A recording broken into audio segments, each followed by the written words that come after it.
अपना camera on करो सब लोग।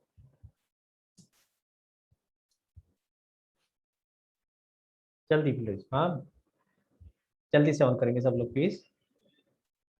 मलाइका, शकुन। ओके, तो अब मेरे को आप बताओ क्वेश्चन नंबर 6, 7 इन दोनों में कोई प्रॉब्लम? तो अब थोड़ा जल्दी जल्दी चलेंगे। अगर क्वेश्चन नंबर 6 और 7 में कोई प्रॉब्लम है तो प्लीज हैंड रेज करो, otherwise give me a thumbs up जल्दी से। हाँ, क्वेश्चन नंबर 6 और 7 में अगर किसी को प्रॉब्लम है तो either give me a thumbs up और गिव मी और रेज योर हैंड, हाँ, ताकि so that I get to know के प्रॉब्लम है कि नहीं।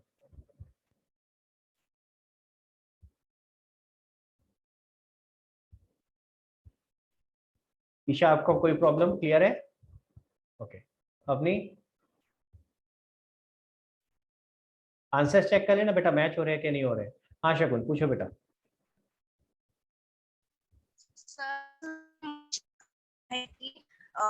A new machine was तो पहले पहले तो पहले पहले ना 2022 पहले ओशन में से बाहर निकल।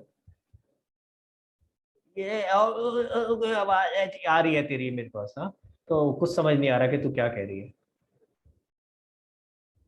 तो दोबारा से ट्राई कर। सर इसमें लिखा है sir on 1 July 2020 second machine was sold at a loss of 12,500। तो सर ये लाइन समझ नहीं आई है। ओके, क्वेश्चन कौन सा है ये? 6th क्वेश्चन है। मैं समझा देता हूँ शकुन, मैं समझ गया तेरा सवाल। कह रहा क्वेश्चन कह रहा है on 1 July 2020 second machine was sold at a loss of 12,500। तो अभी तक तो आपको सेल वैल्यू दी होती थी कि आपने जब बेचा है तो कितने की बेची है। अब की बार उल्टा दे दिया भाई, आपको सेल वैल्यू दी होती थी, आप प्रॉफिट लॉस निकालते थे। अगर आपको अब की बार प्रॉफिट लॉस दे दिया तो सेल वैल्यू नहीं निकाल सकते। फॉर्मूला क्या होता है? प्रॉफिट या loss is equal to sale value minus book value. तो आपको अब की बार लॉस दे दिया, कितना है लॉस? 12,500। ठीक है, तो 12,500। हाँ, और बुक वैल्यू आप निकाल ही लोगे जब आप लेजर बनाओगे, तो जिस डेट पे बेचा है उस डेट की क्या बुक वैल्यू है, तो ये वाली वैल्यू आपके पास होगी। तो यहाँ से आपका सेल वैल्यू निकल आएगा बेटा। समझ आए बात शगुन? तो इसमें रिवर्स कैलकुलेशन है, इसमें प्रॉफिट लॉस दे रखा है, सेल वैल्यू निकालनी है।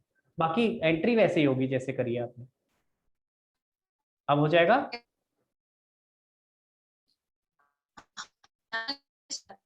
आई अज्यूम कि तू हाँ कह रही है। ठीक है, तो अगर अगर नहीं समझ आया हो तो प्लीज, मेरे को आवाज नहीं आ रही है तेरी, बिल्कुल भी आवाज समझ नहीं आ रही है, तो अगर अभी भी क्लियर नहीं हुआ हो तो मेरे से अलग से समझ लियो, ठीक है? चल, हाँ जी, क्वेश्चन नंबर 6, 7 में कोई और प्रॉब्लम नहीं। 8th बताओ बेटा, क्वेश्चन नंबर 8 और 9 में बताओ कोई दिक्कत? क्वेश्चन नंबर 8 और 9 में जल्दी से देख करके बताओ, क्वेश्चन नंबर 8 और 9 में किसी को कोई प्रॉब्लम?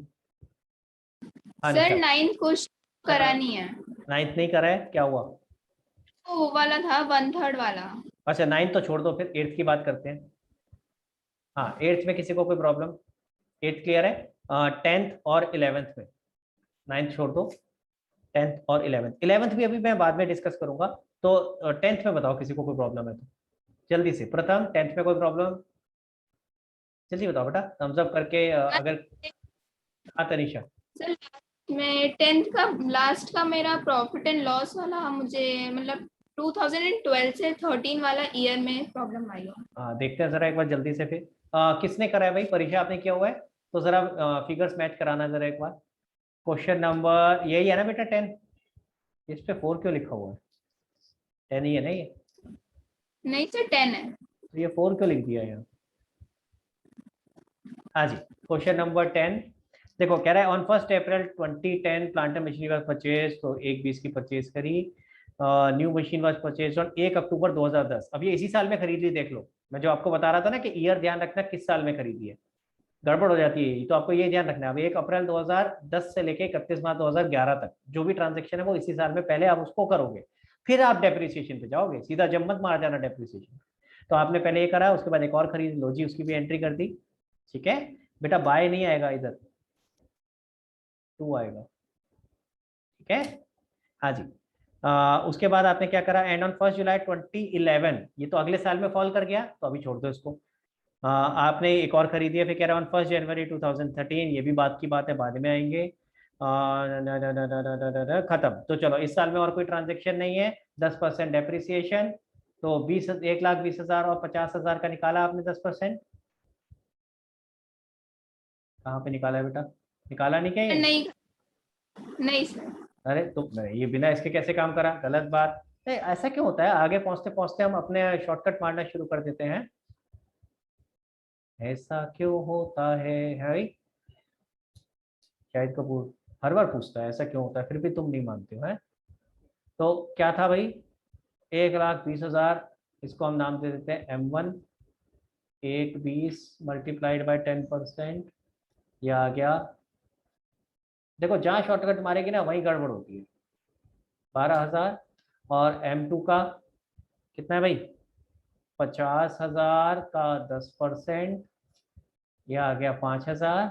डब्बे में डाला, मल्टीप्लाइड बाय, कब खरीदी है ये? अक्टूबर, तो कितने महीने हो गए? 6 महीने, यानी कि 2,500। तो करंट ईयर में 2,500 आएगा, अदरवाइज कितना आएगा?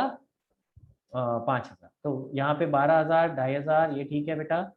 एक बार टोटल चेक करो परीक्षा, ठीक करा है कि नहीं, बैलेंसेस वगैरह ठीक निकाले हैं कि नहीं, क्योंकि अगर टोटल गलत होगा तो फिर गड़बड़ हो जाएगी। सर हाँ सर ये क्वेश्चन में जो थर्ड लाइन पढ़ेंगे आप, 1 जनवरी 2013 a machinery of original value of 20,000 which was included in the machinery purchased on अच्छा, ये first ओहो, ये वो वाला हो गया। तो ओके ओके, हाँ सॉरी वो सॉरी, वाला है। ये आपका वो वाला हो गया, 1/3 1/4 वाला। सॉरी, ये अभी आप नहीं कर सकते, तो 9th और 10th पेंडिंग करना पड़ेगा, इसीलिए तनीषा मैच नहीं कर रहा है। हाँ सॉरी। ये हाँ सर मुझे इसमें प्रॉब्लम हो रही हाँ थी। हाँ, तो इसको पेंडिंग करना पड़ेगा। तो 9, 10th 11 तीनों पेंडिंग करते हैं, छोड़ देते हैं। 11th भी अगर किया है किसी ने, अच्छी बात है, हो गया तो। अगर नहीं भी हुआ तो अभी फिलहाल छोड़ देते हैं। आज पहले मैं आपको 1/3 1/4 ये वाला कॉन्सेप्ट करा देता हूँ, so that you can do the remaining question. ठीक है, चलो आगे चलते हैं। तो मैं होमवर्क पहले बता देता हूँ। आज का आपका होमवर्क होगा क्वेश्चन नंबर 9 से लेकर के क्वेश्चन नंबर 13 तक। ठीक है, क्वेश्चन नंबर 9 से लेकर के क्वेश्चन नंबर 13 तक। जो 12 और 13 है, पहले उसको खत्म कर लेते हैं, उसमें कुछ नहीं है। 12 और 13 में आपको जीएसटी का अमाउंट दे रखा होगा, आपको वो इग्नोर करना है। भाई जीएसटी एंट्री क्या होती थी? अगर आपने कोई मान लो मशीन खरीदी जिसपे जीएसटी भी लगा है, तो हम एंट्री करते थे मशीनरी अकाउंट डेबिट। और अगर मान लो इनपुट सीजीएसटी है तो आता था इनपुट सीजीएसटी और इनपुट एसजीएसटी, अगर लोकल सेल करी है तो। ठीक है, ये आ जाता था टू बैंक, यही होता था। समझ आ रही है मेरी बात? अगर जर्नल एंट्री करते थे, अगर जिस पे जीएसटी लगा है, मान लो 1 लाख की मशीन खरीदी और 5% 5% जीएसटी है, तो 5,000 5,000 और ये 1,10,000 आ जाता है, यही होती है एंट्री। ठीक है, अब बस एक ही सवाल का जवाब देना है आपने, आपको आंसर बाकी सारा आप अपने आप कर लोगे। प्रथम बेटा, इसमें डेप्रिसिएशन किस वैल्यू पे लगाऊंगा? सर 1 लाख पे। 1 लाख पे, क्योंकि मशीन में तो क्या वैल्यू जा रही है? 1 लाख। समझ आ रहा है मेरी बात? भाई जीएसटी के तो अमाउंट जीएसटी के अकाउंट में जाएंगे, तो उस पर डेप्रिसिएशन का सवाल नहीं उठेगा। तो यानी ये हमें क्या करना है? इग्नोर। इसका हमारा डेप्रिसिएशन के चैप्टर में कोई यूज नहीं है। ठीक है, तो आपने तो सिंपल क्या करना है, आपने सिंपल एक छोटा सा काम करना है। जब भी ये वाला क्वेश्चन डेप्रिसिएशन का आ रहा है जिसमें जीएसटी दे रखा है, तो जीएसटी को इग्नोर कर, ये इग्नोर करके आप 1 लाख से जैसे एंट्री करते, आप जैसे अगर मान लो मशीन अकाउंट बनाते तो मशीन अकाउंट में लिखोगे टू बैंक 1 लाख, और फिर ये 1 लाख के हिसाब से ही डेप्रिसिएशन निकलेगा। क्लियर हो गई मेरी बात? ठीक है, तो यानी इसमें कुछ भी नहीं था, सिर्फ क्या करना है, जीएसटी को इग्नोर करना। चल सकते हैं आगे? क्लियर हो गया सबको? तो ये जो क्वेश्चन नंबर 12 और 13 है, इसमें यही है, जीएसटी इग्नोर करो और अपना काम करो। चलो भाई आगे चलते हैं। अब मैं आपको सिखाता हूँ 1/3 1/4 वाला क्या सिनेरियो होता है, उसको किस तरीके से करते हैं।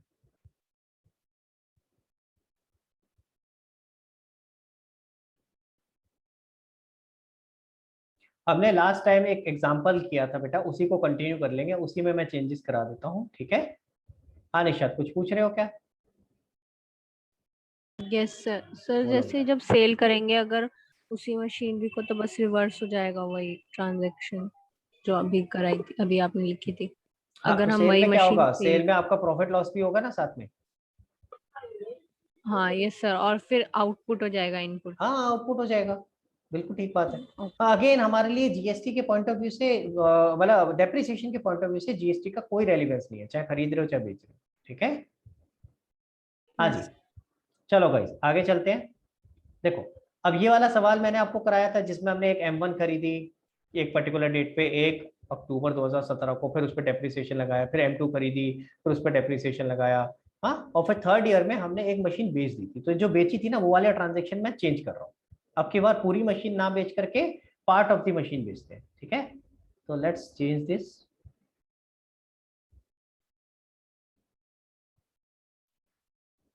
तो कैलकुलेशन सारी चेंज हो जाएगी, तो इसको मैं रब कर रहा हूँ और इसको दोबारा से समझते हैं कैसे होगा। हाँ जी, तो पहले हमने बेचा था सोल्ड M2, ठीक है, सोल्ड M2, हमने पूरी की पूरी M2 बेच दी थी। Let's change this to sold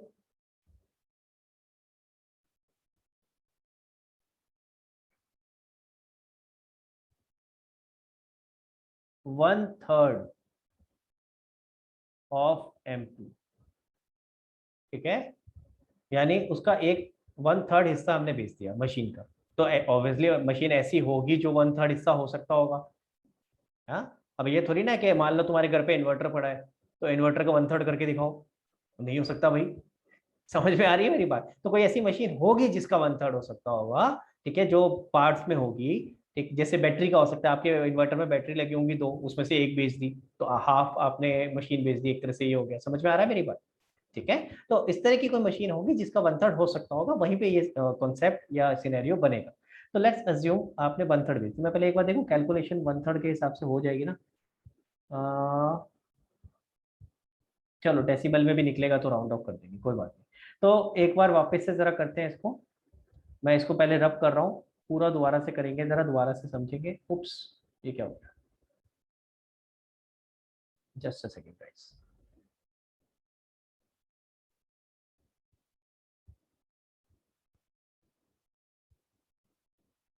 हाँ जी, और मैं इधर इसको भी रब कर देता हूँ ताकि ना थोड़ा सा कंफ्यूजन ना हो। ये जितना भी एक्स्ट्रा लिखा हुआ है ना, जो सिचुएशन पहले थी उसी पे पहुंच जाते हैं। और ये सारी एंट्रीज दोबारा कर देंगे, मैं दोबारा लिख लूंगा, लेकिन ऐसे देख करके ना कंफ्यूजन क्रिएट होती है, तो let me remove all this. हाँ बेटा, तो कौन डिस्कस करेगा मेरे साथ? तनीषा। तनीषा बेटा, सिचुएशन क्लियर है? देखो आपके पास सामने, देखो सारे लोग ध्यान दो बेटा, ये इंपॉर्टेंट कॉन्सेप्ट है। आपके पास 1 अक्टूबर 2017 को आपने एक मशीन खरीदी, शुरू से चलो, आपने 10 लाख रुपए की मशीन खरीदी 1 अक्टूबर 2017 को।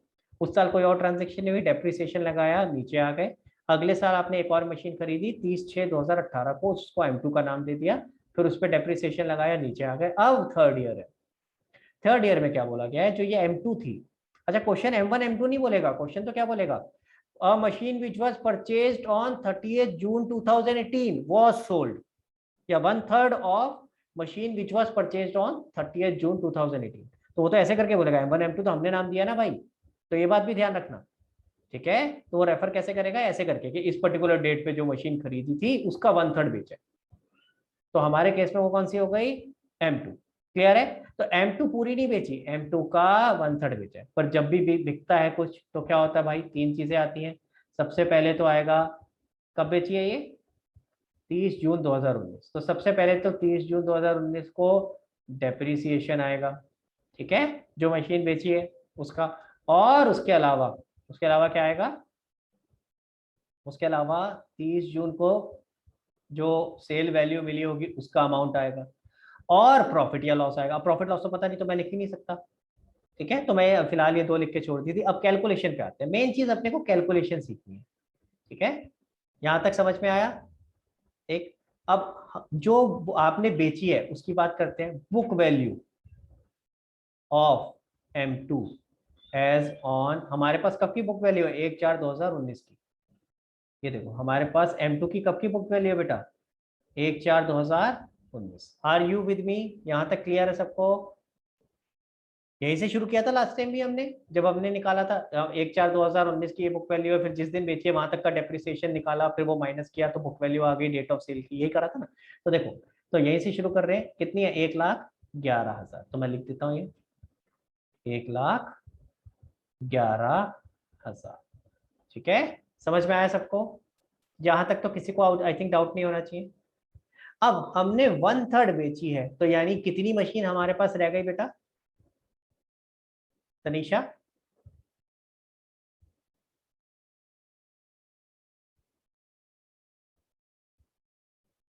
बेटा अनम्यूट करो। अगर हमने 1/3 बेच दी तो हमारे पास कितनी मशीन रह गई? मेरी आवाज आ रही है तनीषा? आई थिंक हैंग हो गया तनीषा का। हाँ जी, कौन पार्टिसिपेट करेगा जब तक? जल्दी से बताओ। आराम के साथ करते हैं। आराम, आज आराम कह रहा है मैं करूँगा। उसने हैंड रेज नहीं किया, मुझे उसकी वाइब्रेशन आ गई, उसके अंदर से आवाज आ रही थी, मैंने कैच कर दी। हाँ आराम, सही पकड़ा ना मैंने? मन था ना तेरा आज? Yes sir. देखा, मैं बोल रहा था मन था उसका। हाँ आराम। तो अगर 1,11,000 बुक वैल्यू है M2 की, ठीक है, और हमने 1/3 इसकी बेच दी, तो कितनी पोर्शन रह गया? अमाउंट में बात नहीं कर रहा, पोर्शन में कह रहा हूँ। अगर 1/3 बेच दिया तो कितना बचा बेटा? सर रिमेनिंग को कैलकुलेट करना पड़ेगा। नहीं, मैं अमाउंट की बात नहीं कर रहा। अगर किसी चीज का 1/3 बेच दिया तो बचा कितना अपने पास?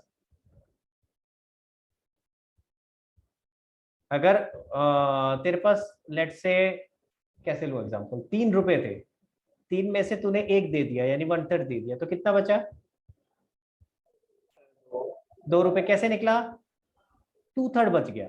चल, तूने एक, ये तो अमाउंट माइनस कर दिया, लेकिन अगर मैं प्रोपोर्शन में बात करूं, शेयर में, कि अगर मेरे पास केक था, लेट से केक के 3 हिस्से करे, 3 में से 1 दे दिया, तो बचे कितने? 2 हिस्से, ठीक है। यानी अगर 1/3 बेच दिया तो बाकी कितना बचा? 2/3, ठीक है। समझ आई बात? अगर इसी तरह से अगर मान लो मैंने 1/5 दिया होता तो कितना बचा होता बेटा?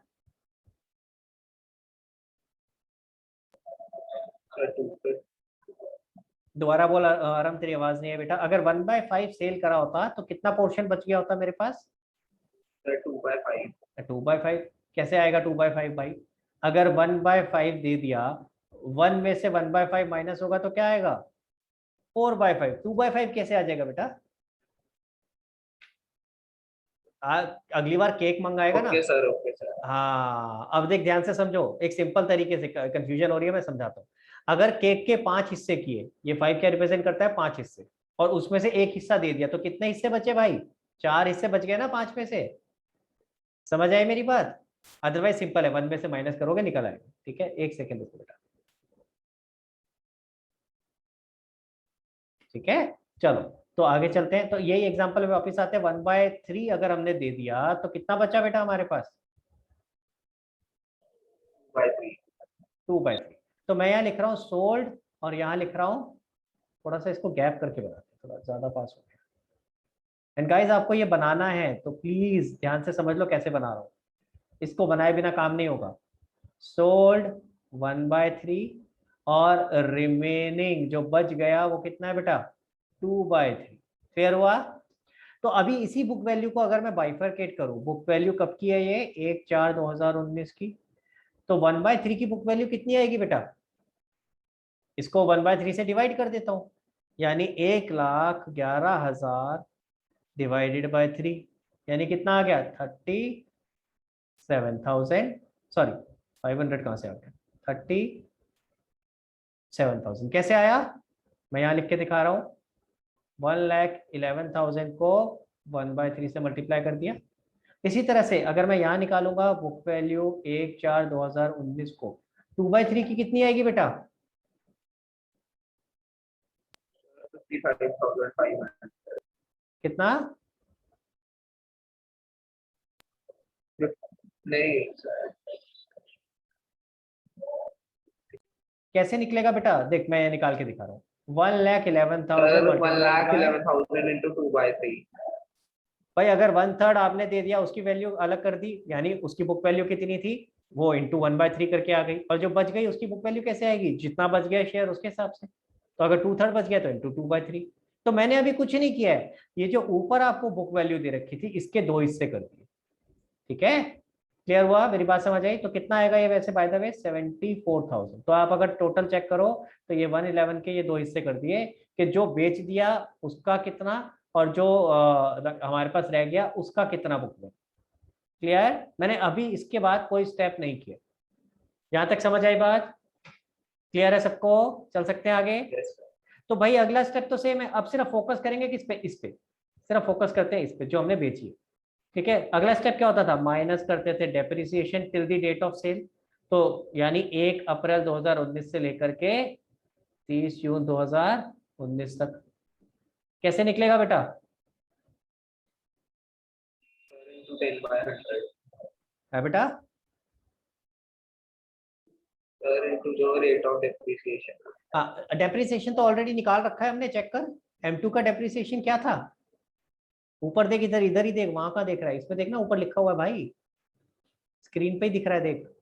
sir 9,000 फोकस नहीं कर रहा है, इसका मतलब तूने क्वेश्चन करे यार। सर वो सर नहीं सर वो 9 मंथ्स का था, ये 1 ईयर का है। तो फिर 12,000 तो फोकस करना बेटा, फोकस कर, देख फोकस कर, फोकस जाएगा तो गड़बड़ हो जाएगा, ठीक है।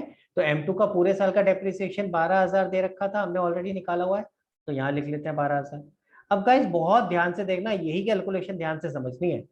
ये 12,000 किसके ऊपर डेप्रिसिएशन है? M2 के ऊपर। और ये किस पीरियड का है? पूरे 12 महीने का। ये बात समझ आई? ठीक है। तो हमने लास्ट टाइम क्या किया था भाई, जितने महीने हमने यूज करा 1 अप्रैल से लेके 30/6 तक, जितने महीने यूज किया उतने महीने से मल्टीप्लाई कर दिया, कितने महीने हो गए?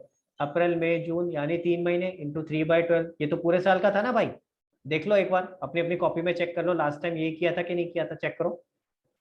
जितने महीने यूज करे हैं उतने महीने का ही तो डेप्रिसिएशन लगाओगे भाई। यहां तक क्लियर है? चेक करो पहले, सब लोग चेक करो, जल्दी से चेक करके मुझे थम्स अप करके बताओ।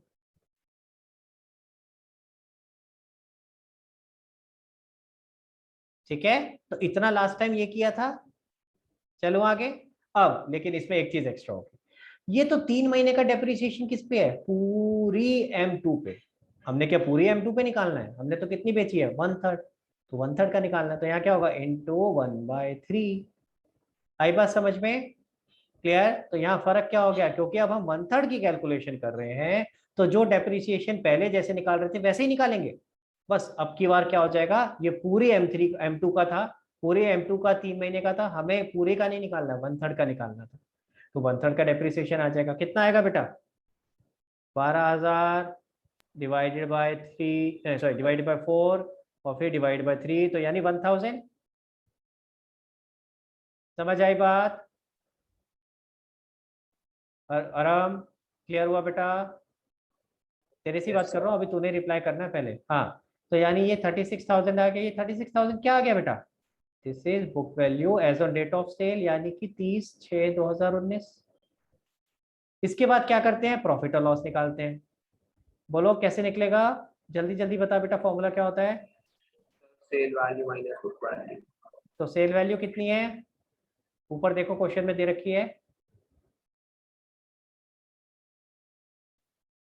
ऊपर लिखा हुआ है मैंने, सबसे ऊपर, सबसे ऊपर लिखा है, ध्यान ऊपर पढ़ना, सबसे ऊपर। सर 90,000 90,000, तो 90,000 में बेचा, और बुक वैल्यू कितनी है? सर 36,000 36,000। तो बेटा क्या प्रॉफिट या लॉस आया, बताओ जरा? 54,000 54,000 क्या आया?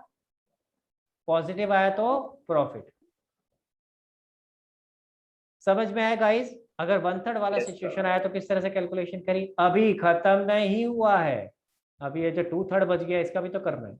ये जो 2/3 बच गई है बेटा, अब ये तो हमारे पास पूरे साल रही है, पूरे साल रही कि नहीं रही? तो इसके ऊपर पूरे साल का डेप्रिसिएशन लगेगा, तो यहाँ डेप्रिसिएशन आ जाएगा 2019-20 का। ठीक है, कैसे निकालेंगे बेटा? अगेन वैसे ही जैसे ऊपर से लिया था हमने, तो पूरे साल का डेप्रिसिएशन इसके ऊपर कितना है? 12,000। ठीक है, अब यहाँ पे हमें 1/3 ये 3/12 करने की जरूरत नहीं है भाई। इस साइड में हमने जो 1/3 निकाला था उसका तो 3 महीने का निकाला था, यहाँ तो हम पूरे साल का निकाल रहे हैं ना। जो बच गई है मशीन वो तो आपके पास पूरे साल रहने वाली है। समझ आ रही है मेरी बात? जो मशीन बच गई है वो तो पूरे साल रहने वाली है, तो उसको तो पूरे साल के डेप्रिसिएशन लगेगा ना। ठीक है, तो यहाँ पे इंटू 3/12 करने की जरूरत नहीं, लेकिन ये जो बच गई है वो है कितनी? 2/3, तो यहाँ पे 2/3 मशीन का डेप्रिसिएशन है। समझ आई बात? देखो पहले शांति से, पहले यहाँ फर्क समझ लो, दोनों में फर्क क्या है। जो आपने लेफ्ट हैंड साइड पे कैलकुलेशन करा है वो आपने बेच दी, और 3 महीने बाद ही बेच दी, तो 3 महीने का डेप्रिसिएशन लगा। देखो 1/3 और 2/3 तो दोनों जगह मैं कर ही रहा हूँ ना, इंटू 1/3 इंटू 2/3, क्योंकि 12,000 पूरी मशीन का था, तो 1/3 का कितना और 2/3 का कितना। लेकिन जो 1/3 वाली है उसमें पूरे साल का नहीं लगेगा, उसमें 3 महीने का लेके गए, इसलिए इंटू 3/12 एक्स्ट्रा। समझ आया? थम्स अप करके बताओ जल्दी से किस किस को Yes, sir. समझ आया। और नहीं आया तो ऑनेस्टली बताना बेटा नहीं आया, मैं दोबारा समझाऊंगा शुरू से, लेकिन ऑनेस्टली बताना प्लीज, ऐसे नहीं कि हाँ बस ओके ओके आगे चलते हैं। रजत क्लियर है बेटा? Yes, sir. Yes, sir.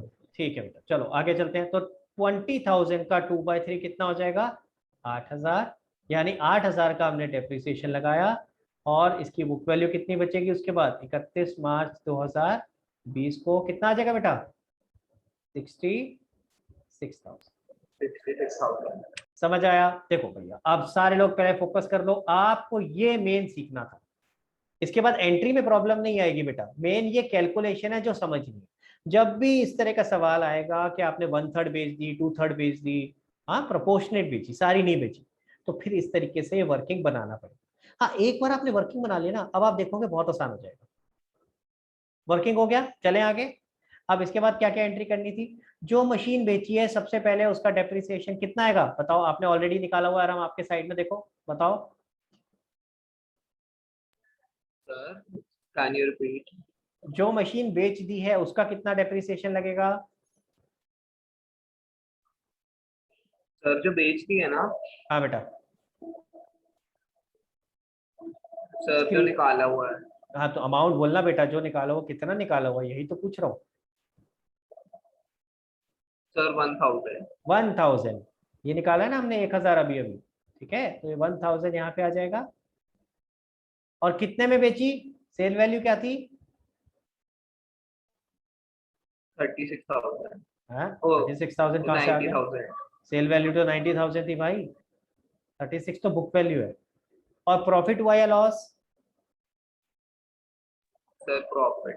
तो प्रॉफिट किस साइड आएगा? डेबिट साइड या credit side? Debit. Debit side. याद करो मैंने बताया था प्रॉफिट इधर आता है, तो यहाँ आ जाएगा to profit and loss account bracket में प्रॉफिट, ठीक है। कितना किस डेट को बेचा? 30/6/2019 को। और प्रॉफिट कितना निकाला? 54,000। तो यहाँ क्या आ जाएगा? 54,000 प्रॉफिट। समझ आया? अभी हमने एंट्री किसकी करी है? जो बेच दी। अब इसके बाद क्या करेंगे? जो बच गई साल के एंड में उस पर डेप्रिसिएशन लगाओ। तो जरा बताओ क्या होगा बेटा? 31 मार्च 2020 को बाय डेप्रिसिएशन।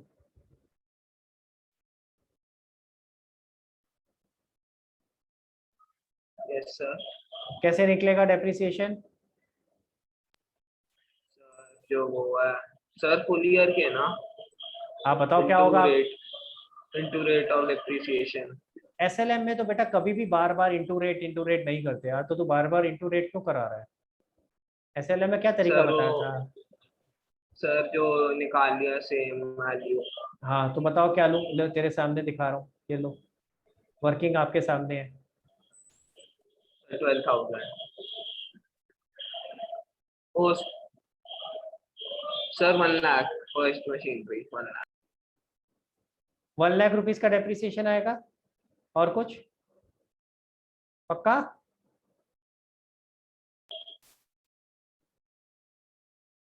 हाँ भाई आरव, सही बोल रहा है आरव? नो सर 8,000 का डेप्रिसिएशन है। 8,000 का डेप्रिसिएशन कैसे आया बेटा? 8,000 का सर 12,000 into 2/3. यानी ये जो निकाला हुआ है ये बता रहा है ना तू? Yes sir. यहाँ ये लो अलग कलर से हाईलाइट कर देते, ये वाला। तो सिर्फ 8,000 रुपए का डेप्रिसिएशन आएगा। Yes Aarav sir. नहीं, आधा आंसर अरम ने दिया, आधा आरव दे रहा है। अरे भाई M1 भी तो बची हुई है मेरे पास, M2 का 1/3 बेचा है, तो M1 पे भी तो लगेगा, ठीक है। चलो ध्यान दो। तो आपने आधा आंसर तो सही पकड़ लिया, आरव ने आधा गलत हो गया। देखो भाई ध्यान दो, प्लीज ध्यान दो। आपने ये जो बेची है, मैं यहाँ साथ में लिख देता हूँ, ये 1/3 का बेचा है, 1/3 का डेप्रिसिएशन। 2/3 तो अभी भी आपके पास है। तो जब साल के एंड में डेप्रिसिएशन लगाओगे तो अब आपके पास M1 तो है ही है, M2 की भी 2/3 है जिसके ऊपर डेप्रिसिएशन लगाना है। समझ आया? क्लियर हुआ? M1 का डेप्रिसिएशन ऊपर आपने देखा अभी अभी 1 लाख रुपए है, पूरे साल यूज हुई है M1 तो ये तो पूरा 1 लाख लगेगा।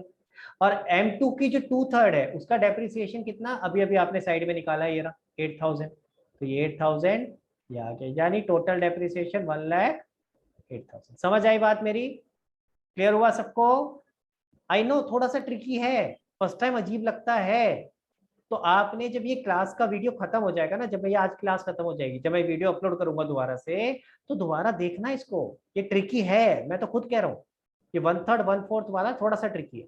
जब एक बार देखते हो, कई बार तो एक बार में क्लिक कर जाता है, कई बार नहीं करता, नहीं करेगा दोबारा देखेंगे, फिर भी समझ नहीं आएगा तो मेरे से पूछना, मैं फिर एक्सप्लेन कर दूंगा, ठीक है? पर छोड़ मत देना इसको कि यार समझ नहीं आ रहा, छोड़ो ना। हाँ जी, इसके बाद क्या होगा, ये एंट्री कब हो गई बेटा, 31 मार्च, अच्छा सॉरी ऊपर तो लिख दिया मैंने। अब इसके बाद क्या होगा, बैलेंस निकलेगा 31 मार्च 2020 को। बैलेंस निकालने के लिए क्या करेंगे, टोटल लेते हैं पहले, इधर का टोटल कितना आ रहा है बेटा, 961,000 प्लस 54,000, सर 10,55,000, 10,15,000 आएगा ना, 11,000, 10,15,000, यही टोटल मेरा यहाँ भी आ जाएगा 10,15,000। इसमें से माइनस कर देंगे 1,000 माइनस 90,000 माइनस 108,000, कितना आ गया बेटा, 816,000, यानी ये आपका बैलेंस है। So this is your balance CD। लेकिन ये दो मशीन्स का बैलेंस है, M1 का और M2 का 2/3 का। तो कैन एनीवन टेल मी, पहले सबसे पहला मौका तो अरम को ही मिलेगा, कि M1 का कितना बैलेंस आएगा और M2 का जो 2/3 बचा है उसका कितना बैलेंस आएगा। देखिए क्या आप बता पाते हो कि नहीं।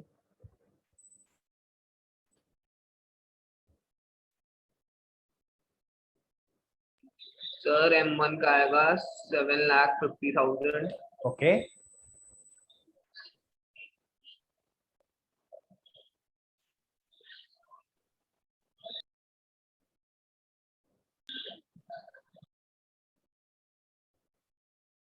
और M2 का कितना है, M2 का 2/3 का कितना आएगा बेटा, सर शायद 1,11,000 में से माइनस करेंगे। मतलब आप क्या कह रहे हो, 1,11,000 में से क्या माइनस करूं, सर 8,000।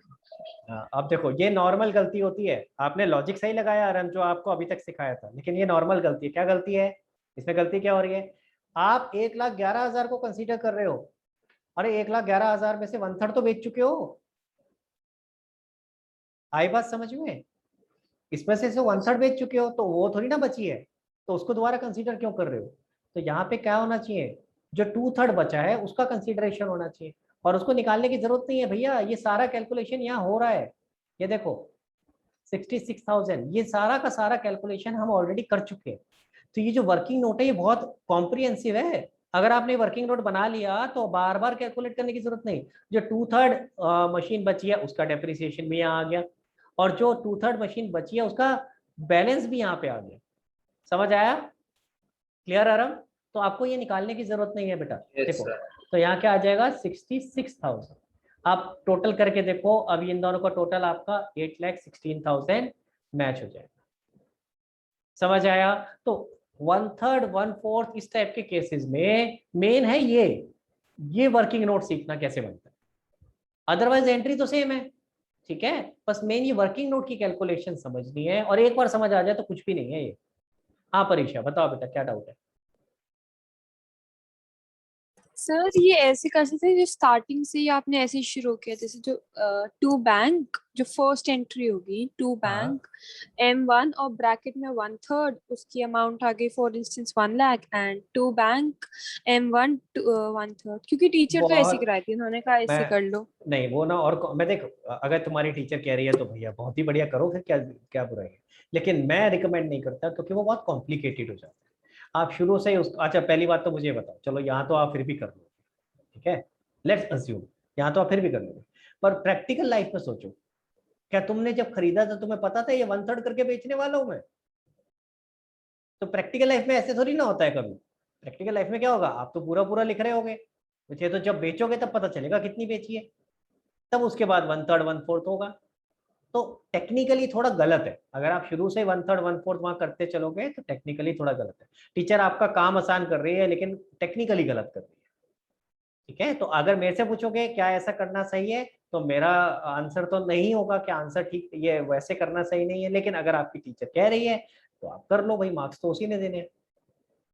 सर तो मैं क्वेश्चंस में करके दूं या नहीं दूं? नहीं आप देख कर ले, मेरे को कोई प्रॉब्लम नहीं है, आंसर मैच होना चाहिए, फिर ये नहीं होना चाहिए उसकी वजह से आंसर गलत हो गया। ठीक है, तो देखो at the end of the day 11th में मैं आपको मना नहीं करूंगा, 11th में तो जैसे आपका टीचर करा रहा है बेटा आपको वो फॉलो करना है, क्योंकि मार्क्स उसने देने। 12th में मैं बिल्कुल मना करूंगा भैया। 12th में जब मेरे से पढ़ोगे तो मैं सीधा सीधा बोलूंगा जैसे सिखाया है भैया वैसे ही चाहिए, फिर तुम्हारी टीचर चाहे जो मर्जी कह रही है, क्योंकि हमें 12th में सीबीएसई के हिसाब से चलना है। सीबीएसई ने जो गाइडलाइंस दी है उसको फॉलो करते हुए चलना है, और जो सबसे बेस्ट और आसान तरीका है उसको करना है। वहां फिर इंडिविजुअली टीचर चाहे जो मर्जी बोले, मुझे फर्क नहीं पड़ेगा। ठीक है, तो 11th में जरूर मैं इस चीज को उनको इंपॉर्टेंस देता हूँ, क्योंकि उन्होंने ही चेक करना है, लेकिन 12th में बिल्कुल नहीं करेंगे ऐसा। ठीक है, और कोई डाउट गाइस? किसी और को कोई डाउट? तो एक बार जरा इसका फोटो खींच लो, पहले तो इसी का खींच लो वर्किंग नोट का, क्योंकि यही चेंज हुआ है। और फिर मैं उसके बाद अपोजिट साइड में आपको एक सेकंड इसको थोड़ा छोटा कर दो, ये रह गया था। हाँ जी, अभी खींचो।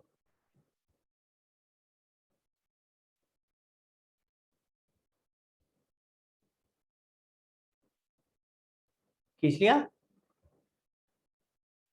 हाँ जी, अब इधर आ जाओ, अब ये वाले पार्ट का ले लो, मैं पूरा नहीं दिखा रहा हूँ, सिर्फ जो रेलिवेंट पार्ट है उतने पार्ट का लीजिए, या पूरा आ ही गया, चलो ये लो पूरा क्वेश्चन ही आ गया आपका। अब इस केस में 1/3 और 2/3 वाला सिनेरियो हो। परीक्षा कोई और डाउट है? सर मुझे डेप्रिसिएशन से नहीं, इसका ऑफ टॉपिक एक डाउट है, पूछूं? पहले एक बार डेप्रिसिएशन कंप्लीट करें। हाँ जी गाइस, किसी और को कोई डाउट इस टॉपिक में जो भी कराया है अब तक जितना कराया है? तो आपने क्वेश्चन 13 तक कंप्लीट करना है बेटा। ठीक है, अब आपको पता चल गया कैसे करना है, तो प्लीज 13 तक करना है इसको। नेक्स्ट क्लास में ये नहीं सुनना बेटा कि ये सर आधा करा है या इतना रह गया है उतना रह गया, प्लीज सब करके रहेंगे। और मेरे पास पीडीएफ आना चाहिए आंसर का। ठीक है, हाँ परीक्षा आप पूछो। सर ये क्लासेस कब तक चलेंगी अकाउंट्स की, मतलब बीच में पेपर है ना? तू कहे तो अभी बंद कर उसका देता हूँ। अब मतलब नहीं, अगर बोर हो गई है तो मैं अभी बंद कर देता हूँ यार, ऐसी क्या बात है यार। नहीं, हाँ नहीं सर, वो डबल होमवर्क होगा ना, जो एग्जाम है उसका करना एंड ट्यूशन का भी, वो सारा। ओके, सो हम एटलीस्ट अपना टर्म 1 का तो कंप्लीट कर लेना यार, उससे पहले तो मैं नहीं कर सकता। कहाँ हो गया डेप्रिसिएशन भी, तो टर्म 1 में आ रहा है। हाँ तो सर मेरा आधा ही आ रहा था, मतलब अच्छा आप, स्ट्रेट इसका एसएलएम तक ही आ रहा मैं है। समझ गया, बट बाकियों का आ रहा है तो मुझे वो कराना पड़ेगा, तो टर्म 1 कंप्लीट करते हैं एटलीस्ट। ठीक है, यानी कि डेप्रिसिएशन प्लस उसके बाद एक प्रोविजन डेप्रिसिएशन भी है ना टर्म 1 में, if I am not wrong, मुझे पता नहीं, याद नहीं, मैं भूल गया। जरा चेक करके बताओ है कि नहीं है, चेक करें। मेरे को ध्यान नहीं आ रहा, टाइम हो गया उसको देखे हुए को, मैंने आपको भेजा था ना सिलेबस, देखें जरा उसमें है कि नहीं है।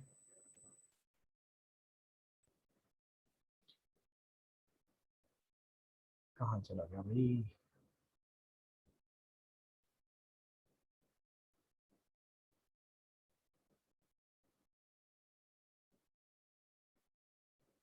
अरे कहाँ चला गया, मैंने आपको भेजा तो था मेरे ख्याल से सिलेबस, ये रहा। तो बैंक रिकंसिलिएशन प्रोविजन रिजर्व्स लिखा हुआ है, तो टर्म 1 में वैसे लिखा हुआ है। अब अगेन आपके टीचर ले रही है नहीं ले रही है वो डिपेंड करेगा, तो बट लेट्स ट्राई के एटलीस्ट प्रोविजन रिजर्व वाला कॉन्सेप्ट भी करते हैं। ज्यादा लंबा नहीं है, एक दिन की क्लास है, पर इसको डेप्रिसिएशन को खत्म करते हैं फिर देखेंगे क्या करना है। ठीक है, और आपके टेस्ट अभी ड्यू होते चले जा रहे हैं। सॉरी गाइस, मैं टेस्ट नहीं ले पा रहा हूँ अभी, क्योंकि मेरा थोड़ा सा कुछ और प्रॉब्लम चल रहा है, तो जिस वजह से मैं अभी टेस्ट नहीं ले पा रहा हूँ। तो मेरी एक आपसे रिक्वेस्ट है, देखो मैं रिक्वेस्ट ही कर सकता हूँ, अल्टीमेटली करना आपने बेटा, तो प्लीज अपने लेवल पे खुद, ठीक है मैं नहीं ले पा रहा हूँ तो प्लीज